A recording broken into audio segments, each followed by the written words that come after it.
Step 1 in a Lamborghini Aventador, have awesome driving gloves. These aren't mine, by the way, but it just had to happen. 2, you close your totally unnecessary awesome doors. Alright, so today, ladies and gentlemen, we're in a Lamborghini Aventador LP720-4 50th anniversary Roadster. Bam! There's also an Italian way to say it, but I'm not going to butcher it for all my Italian fans, so I'm just going to save that. Aventador! I get it now! I'm just going to cut right to the chase. The first thing you notice that when you get in the Aventador is you feel like a superhero. And it's like a jet fighter. You have this little toggle right here to turn on the motor, and you have 3 different modes. You have Strada, Sport, and Corsa.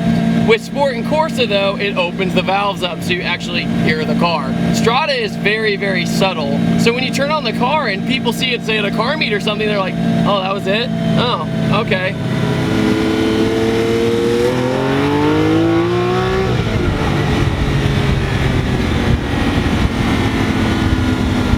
Okay.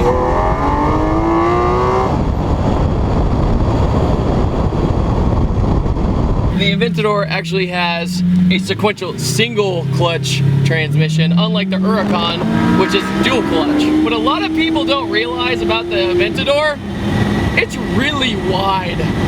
So driving it through town and stuff like that is not very ideal. But you have a trade-off. And what is that trade-off? You make everyone's day.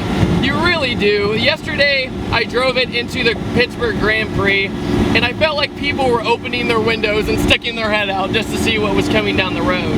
Because when you put it in that Corsa mode, it's just this big, beefy 6.5 liter V12. Lamborghini had some guts doing that. Everybody is really starting to shy away from the big, naturally aspirated motors. Everybody's pretty much boosting all the things. But when you have something that sounds like this, it has to have a V12. It just has to. And along with the V12, it's right behind your head, mid-engine, and you have push-rod suspension. When the Aventador first came out, a bunch of journalists drove it around a track, and they were so fearful it was going to be like a Countach or a Diablo or something along those lines where they would die. And they didn't. And the reason is because of the pushrod suspension, which is really technologically advanced. That is involved with Formula One and that sort of things that trickle down into the Aventador. Having the open air like sensation and hearing the V12 and everything, you just feel like a badass. I'm like Ryan Gosling from Drive right now. Okay, so going from first to second gear, you see that? It's very, very aggressive. Unlike the Huracan is very subtle. It kicks you just a little bit. But this is very like kicking the butt. So even if you downshift like that, get in it a little bit. And the steering's very direct. For how big Bertha the car is, it'll do it. That's what's really surprising about the Aventador is you see the car going down the road and you're like, if you don't know a lot about cars, 1, you make people's day like we said earlier. 2, they're probably like, oh, I bet it just looks pretty. You know, it probably can't do the things it looks like. You know, there's a lot of cars in the market nowadays that'll have super aggressive looks, but they can't back it up. And the Aventador totally backs it up. You have a sub 3 second 0 to 60 time. You have over 700 horsepower and all-wheel drive.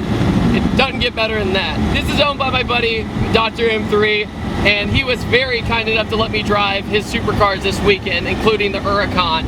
And it has so much heritage behind it because it was signed by Mr. Valentino Balboni, and it's so crazy to see how Lambo has evolved over the years. But like other supercars, it's very low. So when you see a pothole or you see a rock or you see anything like that, you have to angle it. So if you're kind of somebody like me who's more like a homebody who drives more tuner cars and stance cars, that almost helps because you have to angle over everything. You know, it might have sounded like I was complaining earlier about the clutch. Okay, I can see how a lot of people don't like how if you just go into this, it does that every time. But if you're cruising along, your car, the Aventador just wants to go. It's like, don't tease me, so it bucks at you. The first time I drove this car was out of a driveway that was pretty skinny, and that really freaked me out. But once you get on the actual open road itself, it's gravy. It's actually surprisingly easy to drive as long as you make sure you have the situational awareness of how wide it is and that other people around you cannot drive, because they will start taking pictures. They will, ask you questions while you're driving down the road, and they might start swerving towards you. So you have to kind of drive like everybody else. You have to drive for them. You have to watch out for them. Traction control. So during that pull, the traction light came on, and it was like, no, you're not allowed. Okay, so we're gonna go into Corsa, which is the hardcore mode. One click, and now we're in Corsa. Sport has the things that will save you. That's like the best way to put it. It has the traction control, it has the hardcore ECU systems, the ABS, but Corsa is the raw form of the Lamborghini.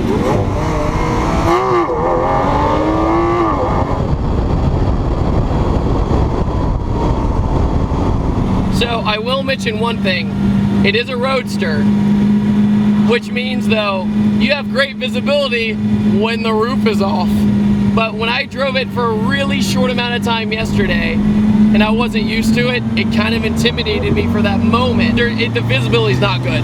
It just isn't. But you have trade-offs when you drive a Lamborghini. I mean, there's always the stories of people before the Murcielago, you couldn't even really see out of the back window. When they came to the Murcielago, Lambo literally made it a big deal that you could see out of the back window. It was in their marketing.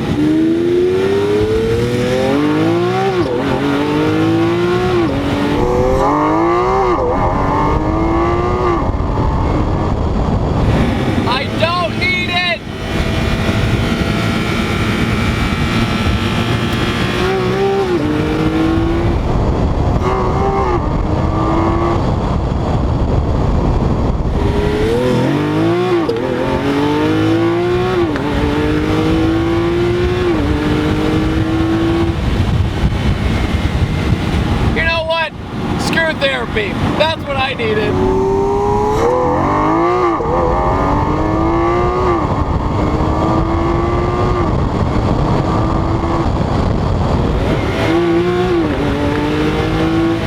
That didn't take long. One thing I have to say about the Aventador, when this car came out, it was considered one of the most aggressive looking cars of all time. And it has such presence that it's still, I don't think it ever will be dated. I think it's gonna be timeless. I think it'll be a classic, even in the future. I used to drag here back in high school. Nice car you got there. Nice car you got there. What I really want to convey is that Lamborghini as a kid, for me, was one of the brands that I always dreamed of driving or having. And I was always scared that the day I would get the chance to drive one, I would not like it. Aventador is pretty, it's got horsepower, and it makes people's day. Check. Also, another thing about this anniversary car, these seats are awesome. I saw a normal Aventador seats the other day, and they're beautiful, of course. But these, with the green and the leather stitching all the way around, it really adds to the character of the car. All right, guys, I want to thank you so much for watching this awesome review. I had such a blast. This was my dream car for like 5 years. So this was the one opportunity I have always wanted, and I want to thank Thatdudeinblue so much. And this is a dream come true, and I thank you for your support, and I will see you guys next time, and take it easy.